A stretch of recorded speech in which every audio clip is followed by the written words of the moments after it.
Hello guys, welcome to my YouTube channel study with care. आज आम पढ़ा एकक घरे 5 थिबा संख्यार वर्ग निर्णय। एबे आम देखा कौ संख्यार एकक घरे 5 अच्छी। आम तो जाने 5 गोटे एक अंक विशिष्ट संख्या, तो 5 वर्ग माने आम एमती नॉर्मली 5 स्क्वायर जहाँ कि 5 गुणन 5 इक्वल टू 25 लिखि देते। किंतु बड़ बड़ संख्यार आम वर्ग किभଳି निर्णय करिया। धरा जाओ गोटे संख्या देइछि 95, केमिति बाहर करिवा यार वर्ग। 95 वर्ग जदि आमको बाहर करने को अच्छी ताहले प्रथमे आम एकक घरे संख्याटार वर्ग लिखिद। एकक घरे 5 अच्छी, 5 वर्ग हम के 5 वर्ग हम 25।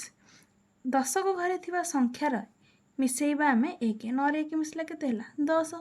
तेबे एबे आम कौन करवा, ए 9 को ए 10 सहित गुणन करवा। 9 10 के हम 90।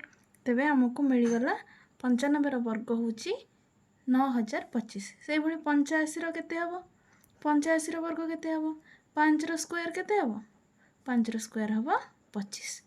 8 पर संख्या केते हला, 8 9, 8 पर संख्या 9, 8 को 9 रे गुणले केते हम 72। से भाई 75 वर्ग केते हम, 75 वर्ग 5 स्क्वायर केते हम 25। 7 वर्ग 7 पर संख्या हम केते, 7 रे आम 1 मिसई दबा, 7 पर संख्या हला 8, 7 8 56। ताहले केते हला 56 25। सेहीपरि तमे माने 115 वर्ग और 225 वर्ग केते होछि मते कमेंट सेक्शन रे लिखिकी कहबो।